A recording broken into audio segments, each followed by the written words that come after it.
29 Haziran 1925 Şeyh Said'in şehadet yıl dönümüdür. Büyük bir mücadelenin sonunda 46 arkadaşıyla beraber Diyarbakır'da Dağkapı Meydanı'nda, şimdiki adıyla Şeyh Said Meydanı'nda arkadaşlarıyla şehadete yürümüş büyük bir önder, bir alimin şehadet yıl dönümünü anacağız. İstiklal Mahkemeleri tarafından bu karar verildi.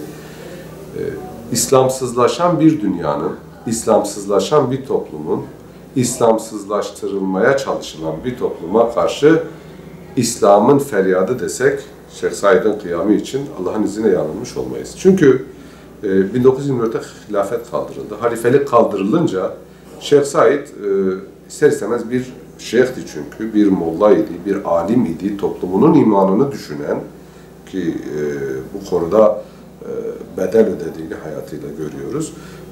Bu düşünce uğruna bir kıyama başladı. Amacı buydu. Hatta zaten öyle diyor İstiklal Mahkemelerinde yargılanırken, diyor ki siz hilafet varken itaat vacip idi. İslam kaldırıldı, hilafet kaldırıldı, kıyam vacip oldu. Şimdi bu bakış açısıyla. Onun için Şeyh Said'in direnişine öncelikle bu pencereden bakacağız. Hani olayların seyrine baktığımız zaman Şeyh Said bu süreçte ciddi bir şekilde bir yapılanmaya gidiyor. Belki başarılı da olabilecekti ama başarılı olamıyor çünkü planladığından önce gerçekleşiyor kıyamı. Daha sonra da hainler üzerinden, ki hain de bacanağıdır, ihanet ediyor binbaşı Kasım. Bu ihanetle beraber en son yakalanıyor ve İstiklal Mahkemelerine çıkıyor. Kısa bir süre sonra da yani idam kararı veriliyor ve 29 Haziran 1925'te şehadete gidiyor. 46 arkadaşıyla beraber, bu 46 arkadaşı dediğimiz kişiler sıradan insanlar değil, her biri bir şeyhtir, bir alimdir, bir molladır. Yani böyle büyük bir alim grubu var işin içinde. Nedir onun kıyamının amacı? Şeyh Said'in kıyamının amacını kendisi zaten İstiklal Mahkemesi'ne diyor ki benim kıyamım, çünkü onlar o dönemde diyorlar ki sen Kürtçülük için bunu yaptın. Kürdistan davan var, Kürt davan var, ayrılıkçı davan var. Bunu zaten İstiklal Mahkemesi'ndeki hakim Ali zorluyor yani bu konuda onu. O ise ne diyor? Diyor ki benim kıyamım din içindir, İslam içindir, Allah içindir. Benim başka hiçbir gayem yoktur. Kendi tabiriyle namusu ekber gitmiştir. Çünkü kızı öyle diyor, namuslarımıza, çok önemli bir olaydır. Namuslarımıza kastedecekler. Diyor ki namus ekber gitmiş. Sizinki yani küçük namus kalır, büyük namus gitmiş, yani din gitmiş.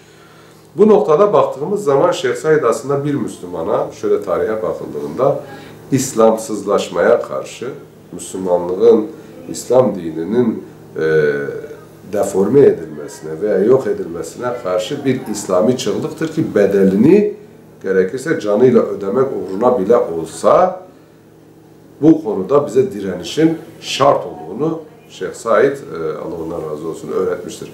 Kendisi normalde Falunludur, Elazığlıdır. Bu noktada da direnişini yaymak için bölgeyi gezmiştir ama Diyarbakır'da İstiklal Mahkemesi kurularak idam edilmiştir. Tabii Şeyh Said'in mesela biz bugün kıyamını anlayamayan, olaya sadece resmi tarih perspektifinden bakılarak değerlendirilen durumlara baktığımızda mesela ne diyorlar? Diyorlar ki işte Şeyh Said hain idi, haşa. İngiliz ajanıydı, haşa. Bu tür iftiraları mesela dikkat edin, bazıları Şeyh Said'le ilgili bunu söylemeye çalışıyor. Sosyal medyada da belki görüyor kardeşlerimiz. Şunu net bileceğiz, bunu söyleyen insanlara İsmet İnönü'nün, ki dönemin başbakanıdır, Şeyh Said asıldığında, şehadete yürüdüğünde kendisi başbakandır. Şeyh Said'e İngiliz ajanı yaftasını yapıştıran tarihin oluşturucularından biridir. Sonraki dönemde 37'de sanki bir röportaj var. 36-37, 1936-37 gibi olsa gerek. Bir röportajı var. Mesela orada soruyorlar ona bu soruyu. Diyorlar ki Şeyh Said İngiliz ajanı mıydı? Diyor ki biz onun İngiliz ajanı olduğuna dair elimizde herhangi bir belge yok. Yani bir veri yok. Bir şikayet de yok. Yani bir rapor da, istihbari bir rapor da yok. Yani kimse Şeyh Said'in İngiliz ajanı olduğuna dair bize bir bilgi vermedi. Ama biz yaptığı işin İngilizlere yaradığını, İngilizlerin hesabına olduğunu düşündük. Böyle dedik. Yani kendi resmi tarihinin babası dahi bunu söylerken birilerinin işte Şeyh Said İngiliz ajanıydı demesi büyük bir iftiradır. Bu iftiranın sahibi bile bunu böyle olmadığını söylemiştir. Dileyen kişi buna inanmıyorsa internetten araştırır. İnönü'nün bu röportajını okuyabilir. Dediğimiz şey öyle gizli kapaklı bir bilgi değil yani. Bir röportajdır yani. Hatta biyografisinde geçiyor olması lazım. Milliyet gazetesinde de var böyle bir röportajı o dönemi. Yani o yüzden biz şu an olaya baktığımız zaman durum bu iken biz Şeyh Said'e karşı yapılan bu haksızca ithamlara karşı mümin bakış açısıyla baktığımızda bizim atamızdır. Ve tamamen davası din için, Allah için olan büyük bir alimdir, büyük bir zattır ve bu uğurda canını ortaya koyacak kadar da bu dine sahip çıkmıştır. Bize direnişi öğretmiştir. Bize İslamsızlaşmaya karşı dinin ne kadar mühim olduğunu ve bu uğurda ne kadarını feda etmemiz gerekiyorsa o kadarını feda etmemiz gerektiğini bize öğretmiştir. Ve mezarı da belli değildir. Yani mesela böyle bir haşa huzurdan ajan dediğiniz birinin ajanlığı elinize ispatlıysa niye mezarını belli etmeyesiniz ki? Aslında sistemin kurucuları yani bu uğurda kıyam ettiğini çok iyi biliyorlardı ve toplum nezdindeki karşılığının da çok iyi olduğunu biliyorlardı. Toplumun Şeyh Said'in dönemi için söylüyorum. Bu pencereden bugün 2025'in 100. yılıdır Şeyh Said'in şehadetinin. Bu pencereden bakıldığında 2025 penceresinden bakıp belki bir toplum onu ne kadar benimser şu an çünkü İslamsızlaşma bayağı bir yayılmış durumda. O dönem öyle değildi bu iş. Onun için sistem kurucu şunu çok iyi biliyor. Şeyh Said'in bütün toplumda bir karşılığı var. Çünkü mümin bir topluluktur. Çünkü yapılan şey Allah namınadır, yapılan şey din içindir, İslam içindir, namus-u ekber dediği Şeyh Said'in. Bu durum içindir. Bundan korktukları için mezarını dahi gizlemişlerdir. Kimseye söylememişlerdir. Gizli bir şekilde gömmüşlerdir. İslam tarihinde, daha doğrusu Türkiye tarihinde İslam alimleri, mesela Bediüzzaman da aynı durumla karşı karşıya kalmıştır. Bu tür durumlarda sistemin bu tür insanlardan korkusu vardır.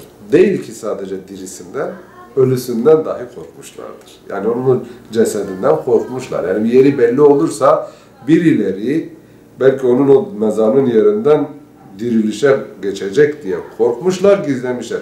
Ama engelleyebilmişler mi? Engelleyememişler. Bak biz 100 yıl geçmiş şehadetimizden, biz bugün Şeyh Said Hazretlerini anıyoruz, yad ediyoruz, gıpta ediyoruz kendisine.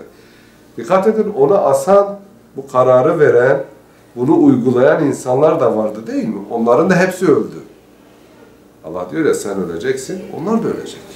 Şimdi Şeyh Said şehadete yürüdü ama o diğerleri de sağ kalmadı. Kararı vereninden tutun onaylayanına ve uygulayanına kadar hepsi öldü. Biz bugün bu kadar o dönemin hani figürleri olarak söylüyoruz. O dönemin o baba kendini ilahlaştırmış o figürlerin hepsi öldü. Biz bugün kimi konuşuyoruz? Şeyh Said'i. Hiçbirinin adını almıyoruz. Bugün toplumda onu asan, ona bu kararı veren, bunu onaylayan isimleri kim biliyor? Hiç kimse hatırlamıyor. Hiç kimse o isimlerin umurunda da değil kimsenin. Kimi anıyoruz biz? Şeyh Said. Herkes Şeyh Said'i konuşuyor. Bak muhalifler için de söylüyorum. Şeyh Said'e İngiliz ajanı haşa diyen ahmak, beyinsiz, tarih bilmeyen adamlar veyahut da bazı kasti yapıyor. Faşizanlıklarından, din düşmanlıklarından. Onlar dahi Şeyh Said'i anıyor. Ama Şeyh Said'i asanları anmıyor mesela. Dikkat edin mesela demiyor. Helal olsun o işte sandalyeye vurana, helal olsun o kararı veren diye bir isim duymuyorsunuz. Sadece Şeyh Said konuşuyor. Muhalif kesim tarafından da böyle oluyor. Allah وَرَفَعَنَ عَلَيْكَ ذِكْرَكَ dilediğinin ismini yüceltiyor. Nasıl yüceltiyor? İşte böyle yüceltiyor. Allah namına yapılan işlerde. Ben bu noktada bile baktığımda diyorum ki demek ki Şeyh Said ne kadar mükemmel bir iş yapmış ki Allah onu 100 yıl sonra bile insanlara bir ekol, bir obje, bir mükemmel önder olarak, bir rol model olarak önümüze koymuş. Biz onu hayır ile yad ediyoruz. Allah'ın yolunun dışındaki yollara sapan, bu uğurda mücadele eden insanların ise esamesinin dahi okunmadığını görüyoruz. İyi veya kötü. Allah dilediğinin adını yüceltir. O yüzden biz Şeyh Said'e baktığımızda bir mümin olarak şu noktayı iyi anlamamız gerekiyor. Davası, hayatı Allah rızası için olan, bu uğurda bedel ödemekten kaçınmayan. Çünkü Rabbi Rahman'a ulaşacağının bilincinde olan bir karakter var önümüzde, bir rol model var önümüzde. Allah ondan razı olsun. Demek ki biz bu şekilde yaşarsak Allah bizim de namımızı yüceltecek. Velev ki dünyada yüceltmedi, ahirette şehit olarak kalacak. Ama bize bir yol bırak, bir çığır açtı. Dedi ki ben İslamsızlaşmaya karşı, ki şeyh idi, Palu'da yeri de güzeldi, Piran'da, vallahi hayatını yaşamak istese kral gibi yaşardı. Hele sistemle anlaşsa, biraz uzlaşı gösterseydi, derdi zerre kadar dünyalık olsaydı, Şeyh Said şu anda kral gibi tabiri caizse parantezi yaşardı, keyfine de bakardı. Gene namazını bırakmasına gerek yoktu. Gene irşad edecekti, gene tarikatına devam edecek idi. Bu bir tercihti ama Şeyh Said bize dünyalıktan vazgeçip, Şeyh Said'e hani bazısı vardır, elinde hiçbir şey olmaz da kendi kendini böyle bu yollara itebilir ya, veyahut da işte kendince bu ölüme başka bir yol arar. Şeyh Said'in öyle bir durumu yok. İstese dünya da ölür. Ama Şeyh Said bize Allah namına elinin tersiyle dünyalıkları itip İslam'ın feryadı olmayı, gerekirse canı ile bunu ortaya koyabilmenin mükemmel bir önderliğiyle atamız olarak tarihte yerini almış ve biz her daim onun açmış olduğu bu çığırdan dolayı, onun göstermiş olduğu bu mukaddes yoldan dolayı kendisini hayırla yad ediyoruz. Diliyoruz ki Rabbimiz onun ecrini kat ve kat artırsın. Onunla beraber 46 arkadaşının şehit edildiği o bütün 46 arkadaşının da şehadetini Rabbimiz ihlas ile kabul etmiş olsun onlardan ve onların derecesini âli eylesin. Düşmanlarının ise azabını arttırsın. Bizi de atamızın bu göstermiş olduğu güzel yoldan, Şeyh Said'in yolundan samimiyet ile yürüyebilen kullarından eylesin inşallah.